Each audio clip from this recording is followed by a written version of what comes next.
ले आओ।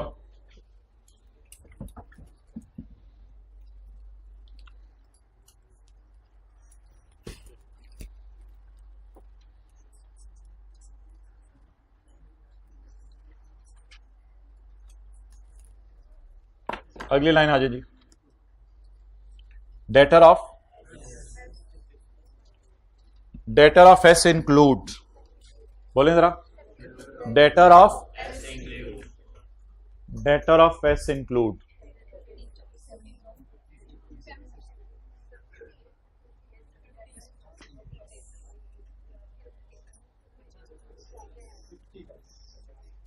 एस के डेटर्स में, थोड़ी देर पहले पी के डेटर्स में पड़ा हुआ था, कोई नहीं एस के डेटर में पड़ा होगा, हो सकता है एस चीजें बेच रही हो, वैसे थोड़ी देर पहले हमें पता चल भी गया एस चीजें बेच रही है, एस के डेटर में पड़ा हो।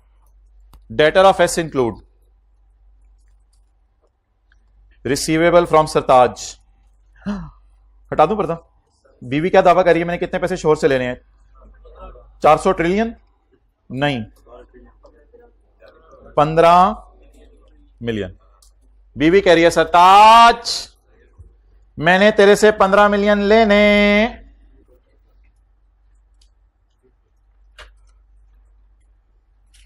बाकी इसके डेटर्स जो है मुझे उसकी टेंशन नहीं है, आपको अगर टेंशन है तो आप क्लास के बाद उनसे मिलने जाके। तो आप बताएं वाज़े तौर पे हमें नजर आ रहा है या बिजनेस के सारे डेटर्स में छुपे हुए हैं? तो इसका दावा क्या है कि मैंने शोहर से कितने लेने हैं? अल्लाह करे शोहर भी यही कह दे तो फिर तो मसला ही खत्म है, फिर तो मेरे ख्याल से हम जनरल एंट्री भी नहीं करेंगे, डायरेक्ट ही माइनस माइनस करके खत्म कर देंगे। देखते हैं जरा शोहर क्या कह रहे हैं, मैंने कितने पैसे देने हैं।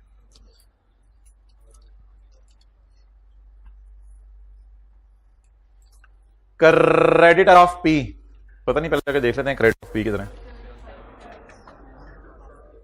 क्रेडिटर ऑफ पी, शोहर कह रहे अल्लाह दी बंदी है मैनू तो लगे मैं तेनों सिर्फ 12 देने। सरताज ना करें, खुदा के लिए सरताज कोई खुदा का खौफ करें।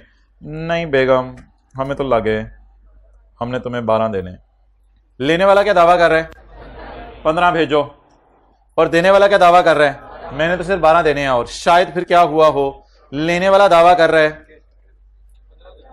15 दो, और देने वाला दावा कर रहा है नहीं नहीं नहीं मैं तो सिर्फ 12 ही दूंगा। शायद क्या वजह बनी हो, किसने किसको क्या भेज दिया हो, देने वाले ने लेने वाले को कितने पैसे भेज दिए हों। तो अब इसने पैसे जो है वो देने थे तो इसने शायद उसको 3 भेज दिए हों, पता नहीं, मेरा सवाल बताया करेगा, हमें इल्हाम नहीं हुआ डिफरेंस क्यों है। इस डिफरेंस की वजह हमेशा बताते हैं क्या, ये ज्यूम नहीं करते हम कि डिफरेंस इस वजह से, डिफरेंस की वजह बताएगा। द डिफरेंस जिन्हें कटिया होगा नहीं बताएगा ना, वो अगला तो आपको मेरे जैसा बंदा होगा डिफरेंस किस चीज का, मुझे तो नहीं नजर आ रहा। तो द डिफरेंस, डिफरेंस किस किस के दरमियान? 15 और 12 के दरमियान। डिफरेंस किस किस के दरमियान? रिसीवेबल और पेएबल के दरमियान। रिसीवेबल कितने, पेएबल, इन दोनों में क्या आ रहा है? The difference in balances. How much balance is receivable, how much is payable?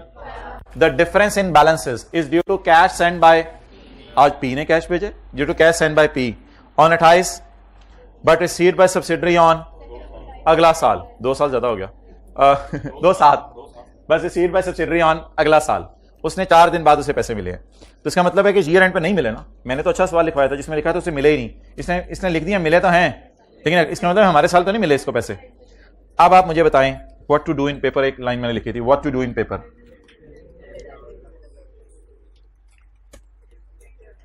आज असल में बीवी ने शोहर से पैसे लेने हैं।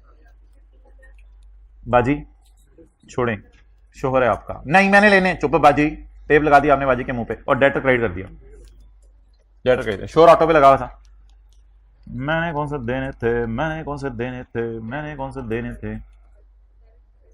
बच्चे को बुलाया, बता तेरे हाथ में कितने हैं, जल्दी जल्दी हाथ खोल, तेरे हाथ में कितने हैं ना। बच्चा कैसे में सेपरेशन करता है, जी बोल रहे हो।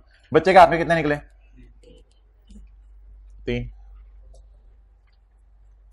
The difference is due to cash sent by बाजा बट नॉट रिसीव्ड बाय बाजी, सॉरी शोर भी है। The difference is due to cash sent by Sartaj but not received by Malika. कोई अच्छा बच्चा, वैसे पहले जरा उस क्लास में जगा दें सबको, कोई अच्छा बच्चा की सेंट्री को पोस्ट करा दे।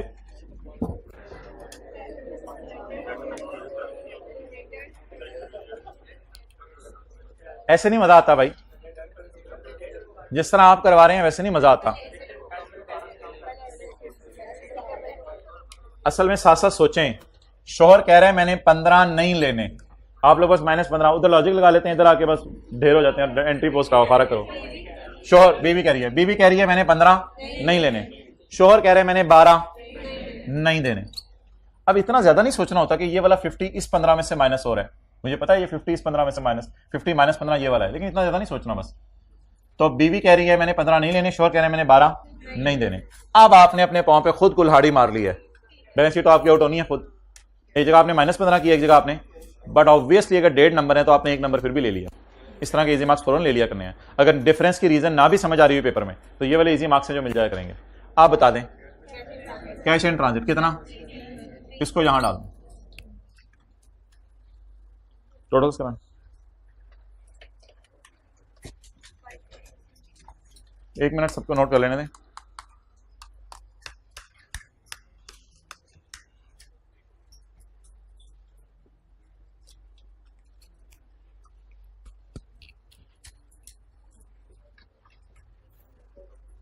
अब जरा वो इधर करो, कैमरा वर्किंग 9 पे, उधर वो एंट्री भी नोट कर लें किसने करनी है।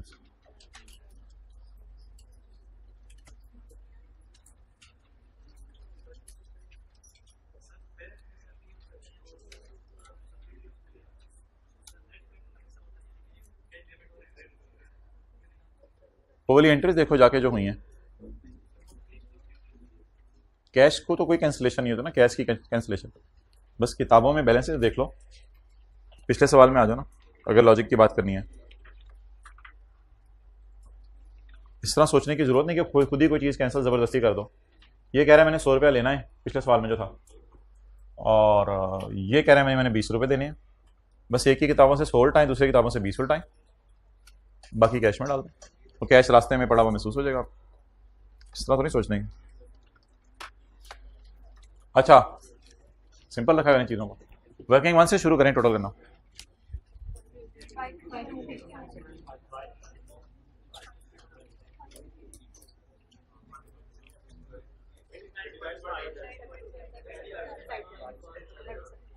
आज वो जो गलती से हमने कल कर लिया था, गुडविल नेगेटिव आ रही है, यानी नॉर्मली जिस साइड पे आती है उस साइड पे नहीं आएगी। अगर इधर गुडविल आती तो एंट्री बनती है adjustment account credit goodwill on the face of balance sheet debit. अब आज गुडविल नहीं आ रही इधर, बल्कि एंट्री बन रही है एडजस्टमेंट अकाउंट डेबिट और बोलें गुडविल इधर आ रही है। अब उसको गुडविल नहीं कह सकते क्योंकि आप कहेंगे adjustment account debit goodwill credit, तो गुडविल ऐसी चीज नहीं है। तो क्रेडिट वाली चीज को मैंने कहा था या तो लाइबिलिटी कहेंगे या इनकम कहेंगे।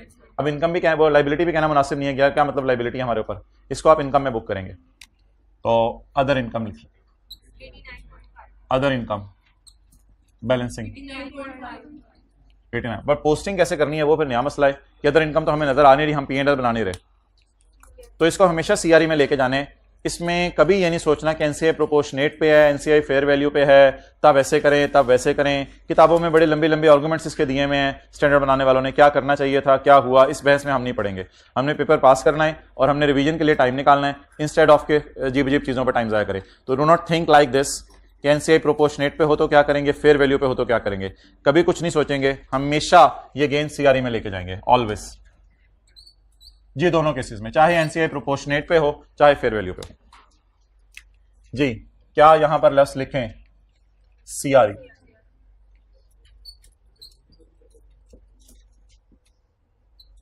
असल में जो एंट्री बनती है वो बनती है एडजस्टमेंट अकाउंट डेबिट खुशी क्रेडिट।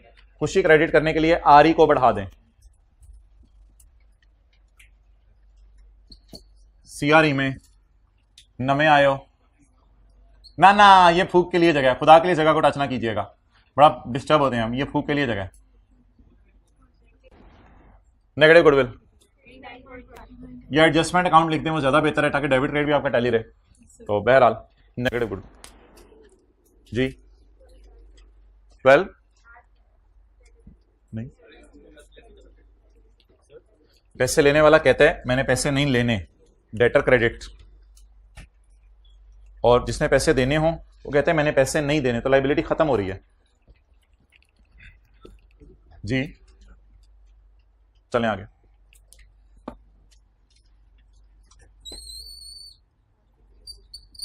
सीआरई एनसी,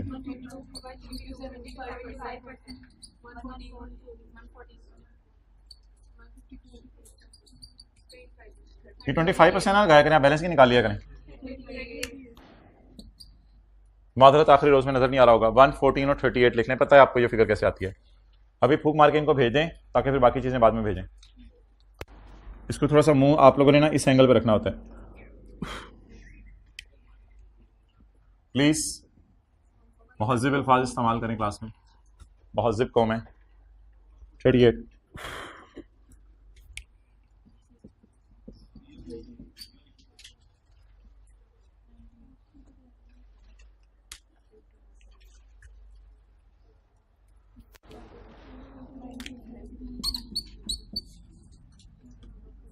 कितने लोगों के ज़हन में चर्बी आ गई? अच्छा, कितनी चर्बी थी, आज कितनी है, हमारी वजह से कितनी, हमारे चारे खिलाने की वजह से कितनी बड़ी। यहां जरा ध्यान से लफ्ज लिखना है।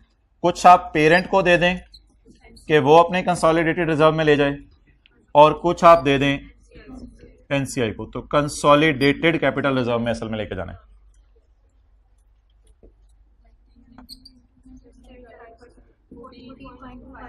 $14.25, 14.3 कर लें, और 19 इंटू 7 कर दें। खैर है, अब छोटी सी फूक मार के सब्सिडरी के क्या ले आए, कैपिटल रिजर्व्स,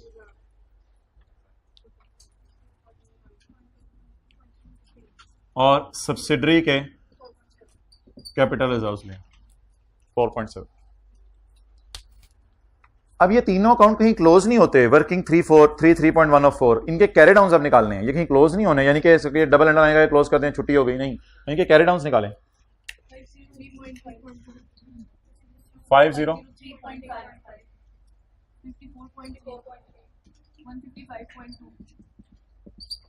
155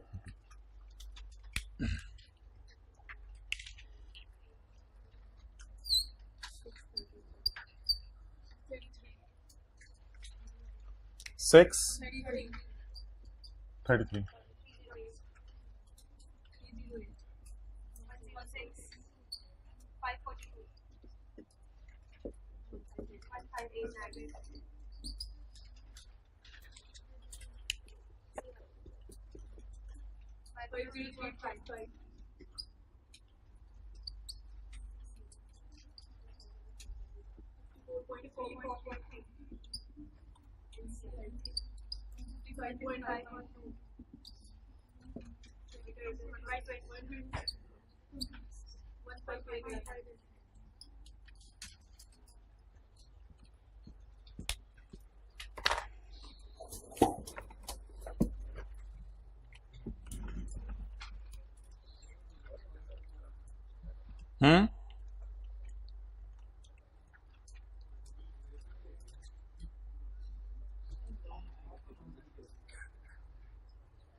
नहीं, किसी स्टूडेंट का है वो तो। अच्छा जी, ये थोड़ा सा टर्म टेस्ट 2 में इस इशू को एड्रेस कर लें जो टर्म टेस्ट 1 में आ रहा है। शायद मेरी तरफ से भी थोड़ी सुस्ती रही, तो क्लास में तो हम सही चीज़ें लेके चल रहे थे, लेकिन अब आप लोगों को ध्यान रखना है। इस तरह के जनरल एंट्रीज दे रहे हैं, ऑर्गेनाइजेशन का नाम जनरल, इसका नाम जो बचपन में पढ़ा था, date, description, debit, credit, rupees in million. Narrations नहीं दे रहा, तो अनलेस के नरेशंस ना मांगे, नरेशंस नहीं देनी। ये वही तो IFRS 9 का, इतना तो देख के पता चला ना IFRS 9 का कमाल है। Investment debit bank credit, investment debit bank credit. अच्छा, ये तो थ्योरी का कोई सवाल होगा। फिर इसी तरह ये भी जनरल एंट्रीज हैं, डेट दिया हुआ है, debit credit, date description, debit credit, journal journal. तो प्रेजेंटेशन पे ज़रा फोकस करें चीज़ों की, थोड़ा सा इधर देख लें। चला बैलेंस शीट तो टैली होती रहती है हमारी। अच्छा, ये देख लें बैलेंस शीट जैसे वो बनाता है। Balance sheet non current assets पूरे लिख रहे हैं, NCA नहीं लिख रहा। प्रॉपर्टी प्लांट इक्विपमेंट पूरा लिख रहे हैं। हाँ, वो साइंस हैं, उसकी बारों बारी वर्किंग्स कर लेते हैं, इतना हमारे में महारत नहीं है। तो रुपीज़ इन मिलियन 2022 ये लाइनें लगाने बैठ जाइएगा। प्रोविजन इक्विटी, इक्विटी की हेडिंग देके revaluation surplus. Statement of profit और लॉस पूरा लिख रहा है, SOCI नहीं लिख रहा। SOCI ऊपर लिखा जा सकता है वैसे, लेकिन स्टेटमेंट ऑफ प्रॉफिट और loss and other comprehensive income for year ended 31 दिसंबर 2022। थोड़ा सा मुतवज्जे कर दें इधर इनको, CA कर लें। प्रॉफिट और लॉस अलग से उसने इटैलिक्स में लिखे, हम अंडरलाइन कर सकते हैं, और नीचे अदर कॉम्प्रीहेंसिव इनकम। खर्चों को उसने नेगेटिव में शो किया P&L में, और रिवैल्यूएशन भी अगर उसने पॉजिटिव आया तो इधर शो किया, उधर उसने ब्रैकेट में लिखा है सरप्लस स्लैश लॉस। एंड ये तो उसने वर्किंग स्कीम ही है, वर्किंग्स करने का हर एक का अपना अपना तरीका है। इसके बाद ये लीज़ का सवाल है। तो लीज़ में वो लीज़ रिसीवेबल यूज़ नहीं करता, ICAP लफ्स यूज़ करते हैं नेट इन्वेस्टमेंट इन लीज़, लेकिन हम NI लफ्स यूज़ नहीं करते, इसलिए स्लैश लीज़ रिसीवेबल भी लफ्स यूज़ होता है। इसने एंट्री अलग अलग की है, lease receivable debit, sale credit, cost of sale debit, inventory credit.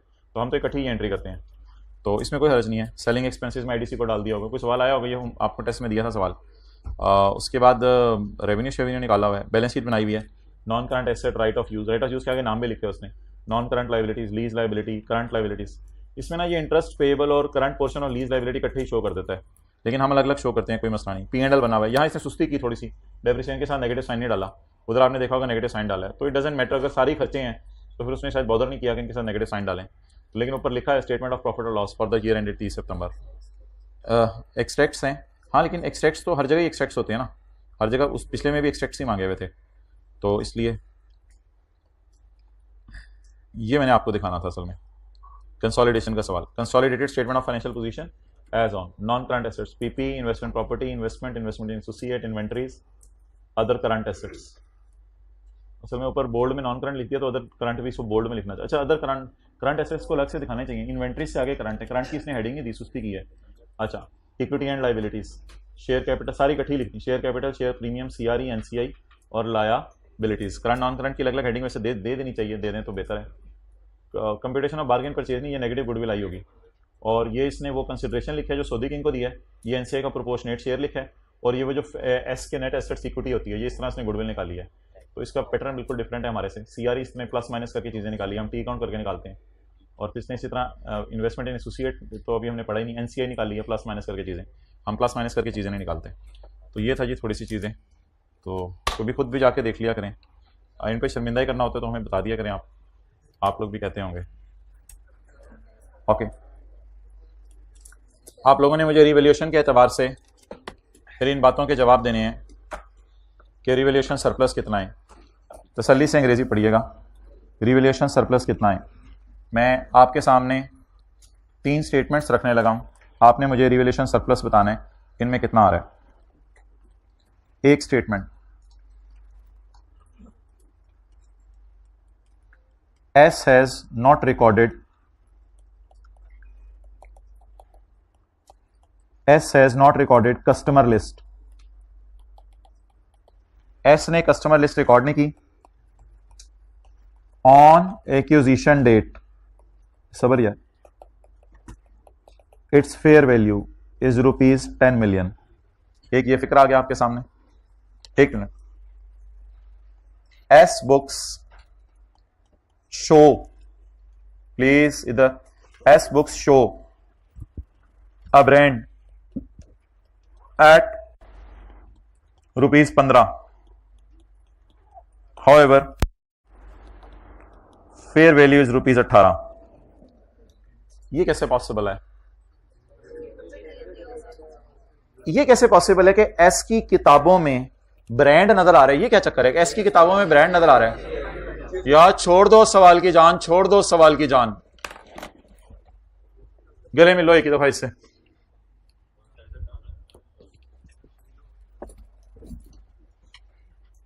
S की किताबों में कस्टमर लिस्ट नजर नहीं आ रही, शायद क्यों ना नजर आ रही हो, इंटरनली जनरेट हुई भी है, इंटरनली। फिर ये कैसे पॉसिबल है कि एस की किताबों में ब्रांड नजर आ रहा है? परचेज किया होगा, एस ने क्या किया होगा? परचेज किया होगा। एंट्री बताएं। Asset debit revaluation surplus in कितना? बीवी कितनी? 0। Asset not recorded customer list, BV कितनी? On acquisition date. बीवी क्या होती है? जो बैलेंस शीट में नजर है। एक बात याद रखिएगा, जिंदगी में बीवी को हमेशा बैलेंस शीट में रखना है। बीवी हमेशा एसेट होती है, बीवी को कभी भी एक्सपेंस में नहीं डालना। तो एसेट की बुक वैल्यू पता नहीं किधर चले जाते हैं। तो बीवी क्या होती है? बैलेंस शीट में। Asset not recorded customer list, तो what is the book value? What is the fair value? 10। What is the surplus? 10। इसका जरा ट्राई करें। एस की किताबों में ब्रांड नजर आ रहा है 15 रुपए का, शायद क्यों नजर आ रहा है? शायद क्यों नजर आ रहा है? परचेज होगा ना, परचेज होगा। कोई सवाल से लड़ने नहीं लग जाना, हाँ ब्रांड शो करे तो सवाल से तो नहीं लड़ना ना हमने भाई, परचेज वाला होगा, इतनी तो कल है हमारे में, पता नहीं। बोलें जी एंट्री 3 से। बीवी का मुकाबला करवाएं किससे? बीवी का मुकाबला बुक वैल्यू से नहीं कराना, बीवी का मुकाबला बीवी, तो बीवी का मुकाबला किससे करवाए? फेयर वैल्यू से। अच्छा, तीसरी बात, ये अगर एडजस्टमेंट आप लोगों ने बता दी तो कमाल हो जाएगी। मुझे बताएं बुरी वाली डेवलपमेंट कहां जाती है? एक्सपेंस में, और अच्छी वाली capitalised. S has a project in which it has expensed out development cost of ₹27. Its fair value, parent ने कहा यार ये तो बड़ा जानदार प्रोडक्ट है, बड़ा जबरदस्त आप लोगों ने काम शुरू किया। It's fair value on is ₹29। बताएं जी। जी बिल्कुल एक्सेलेंट, 100 रुपए नाम दे। नहीं भाईजान, मुझे तो पहले जो आवाज आई थी मैंने उन्हीं को देना है। इधर खामोश खामोश खामोश खामोश, आपने भी बोला था। अच्छा, और अब किसने बोला था? 29। आवाज मुझे 1-2 की आई है, बोला सबने है। ये एडजस्टमेंट बच्चों को समझाते समझाते पता नहीं कितने दिन लग जाते हैं। तो अगर आप लोगों ने एडजस्टमेंट पढ़ते ही पहचान लिया है कि 29 का सरप्लस है, तो आई रियली अप्रिशिएट। मुझे ये जरा सोच के बताएं, बस आप कभी अपने अंदर भी एहसास ले लिया करें ना, मैंने सही सोचा था, इनर फीलिंग के पैसों से तो नहीं कंपनसेट हो सकती। तो आप मुझे बताएं, S has a project in which it has expensed out development cost of 27, how much will go to my P&L? अगर मैं आपसे P&L बनवाऊं 27, आइए से टीयर जहन में आए। How much will go in my balance sheet? 0। Development के आगे 0 लिखेंगे, बुरी वाली चल रही है, तो बुक वैल्यू 0 आ गई। फेयर वैल्यू सारा का सारा कहां बुक करेंगे? सर बुरी डेवलपमेंट को कंसोलिडेशन में फेयर वैल्यू पे लेके जाना है। जी, दुनिया की हर चीज को आपने फेयर वैल्यू पे लेके जाना है कंसोलिडेशन में। हत्ता कि हम यहां तक पढ़ेंगे कि IAS 40 में जिन गवर्नमेंट ग्रांट्स को आप 0 पे बुक करते थे, उनको भी हम फेयर वैल्यू पे लेके जाएंगे। उन एसेट्स को कंसोलिडेशन में हर चीज को फेयर वैल्यू पे लेके जाना है। बस अगर पेरेंट को PTCL को जान नजर आ रही है इस प्रोजेक्ट में, तो वो फेयर वैल्यू इसकी लगवाएगा। एसेट डेबिट, और सऊदी किंग भी रिक्वेस्ट करेगा फेयर वैल्यू लगाने की। कितने से? चलें जी, नोट कर। अमोर्टाइजेशन तो मैं चार्ज नहीं कर रहा ना यार, वो अलग बहस है। अभी ऐसा तो कर लो ना, अमोर्टाइजेशन तो आसान चीज है, वो रिमेनिंग लाइफ दी होगी तो नोट हो जाएगी। हाँ, क्लास खत्म, हाथ होगी। टेंशन पड़ी होती है मुझे हर वक्त, मुझे को आप लोग 2-4 घंटे रोजाना और दे दिया करो, क्लास खत्म। यार बंदे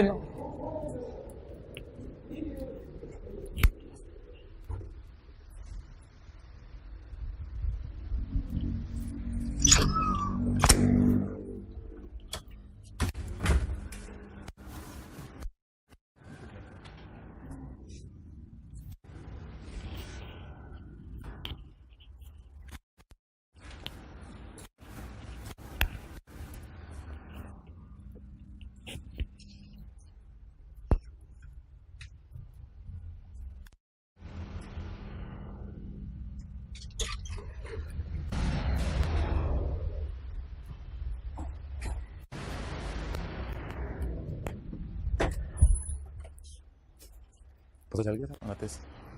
किस किस को पता चला था? हाथ खड़ा करें। 29 पता चला था या 2?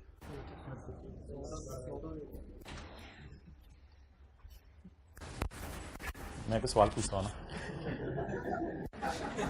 फिर मैं पैसे देता हूँ। हाँ पूरी R2 में से पूछूंगा, जल्दी से जो बता देगा। IDC फाइनेंस लीज लेसर क्या करेंगे एंट्री?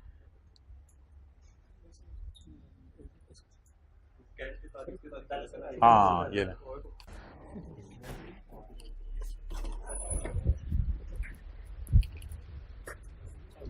वालेकुम सलाम।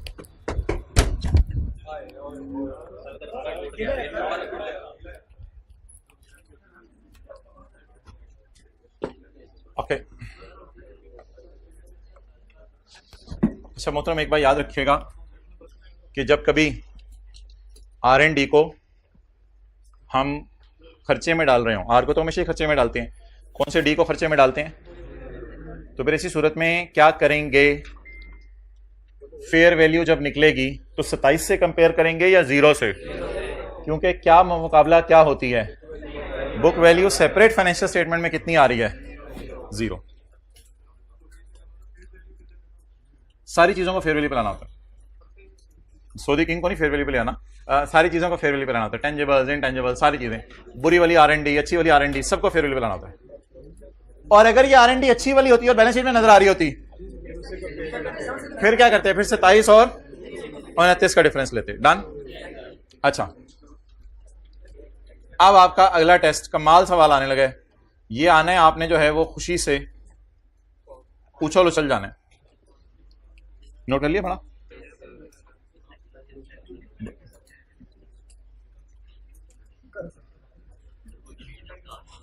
ये बीवी और शोर क्या कर रहे हैं मेरे साथ मजाक? आज तुम्हें उधर रखा था बीवी, शोर के साथ देखें, दोनों ही एक बरादरी के हैं। ये आप लोगों के साथ भी होता है घर में ऐसा? बीवी को पहले खत्म करें, शोर को खत्म करें। अब मेरे ख्याल से सेट हो जाएंगे। हाँ अगले वाले सेट हो गए पिछले वालों को देख के। अच्छा तो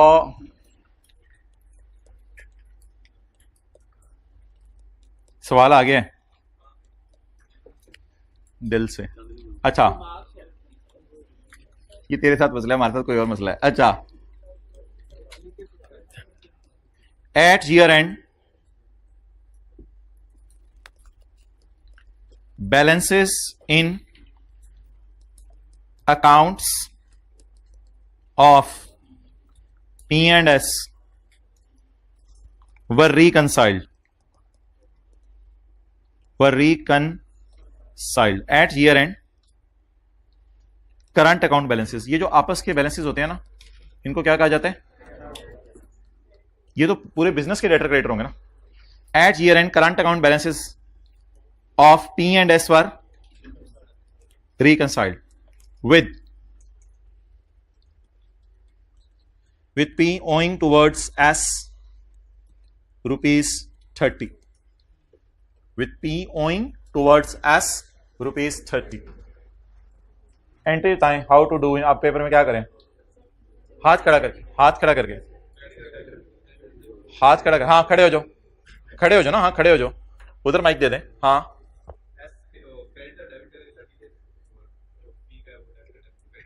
कितने से? बस ठीक है, जिसने सोचा उसको इनर सेटिस्फेक्शन मिल गई। Well done.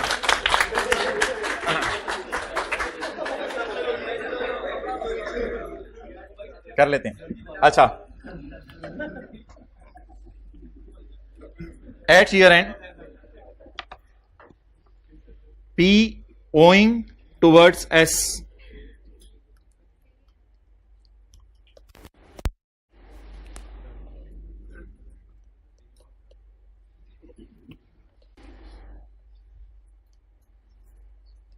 असल में P owing towards S लिखा हुआ है ना, तो वो ऊपर वाले सर्किल मैं सेट कर लूं।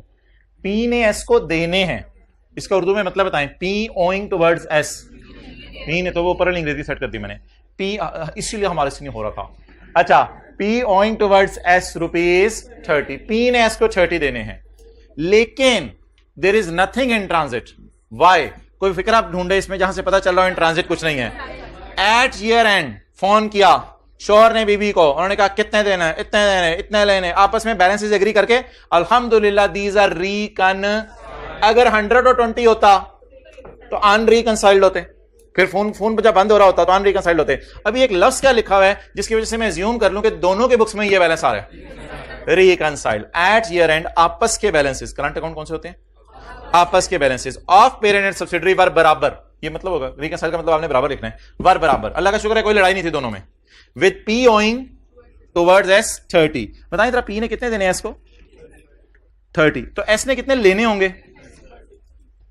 30। अब आंसर क्या बनेगा? रेड मार्कर से क्रेडिट कर दें डेटर को, डेटर को क्रेडिट कर दें 30 से, और क्रेडिटर या लाइबिलिटी को खत्म कर दें 30 से। ये रेड मार्कर से मैंने सॉल्यूशन नोट कर दिया।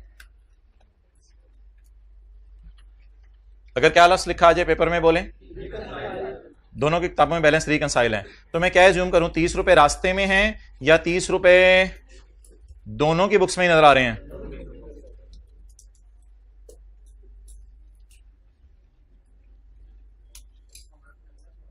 होमवर्क में तो अगला सवाल है।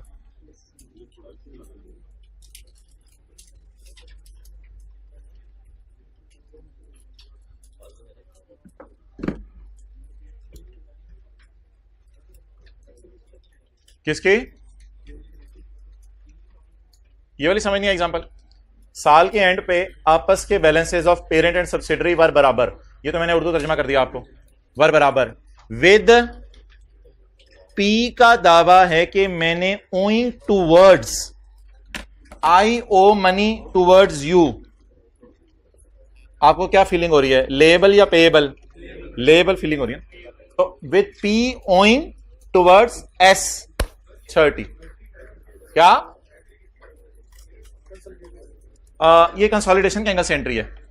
चलो ठीक है, कोई नहीं यार, कल रिज्यूम करेंगे। कंसोलिडेटेड स्टेटमेंट ऑफ फाइनेंशियल बनाते हैं, कल ये डिस्कशन कर लेंगे। जाएं, वो हमारी डिस्कशन आज रहेगी, आपने भी याद नहीं कराई। यूफोन, नाइकी कंपनी, पीटीसीएल, कितने लोगों ने अंग्रेजी पढ़ने की कोशिश की थी? वो 4 लाइनें किसी को समझ आई हो तो हाथ खड़ा कर दें वो अंग्रेजी। गुड, चलें जी जाएं। इंशाल्लाह संडे को आपने नए कपड़े पहन के आने हैं, ईद वाले।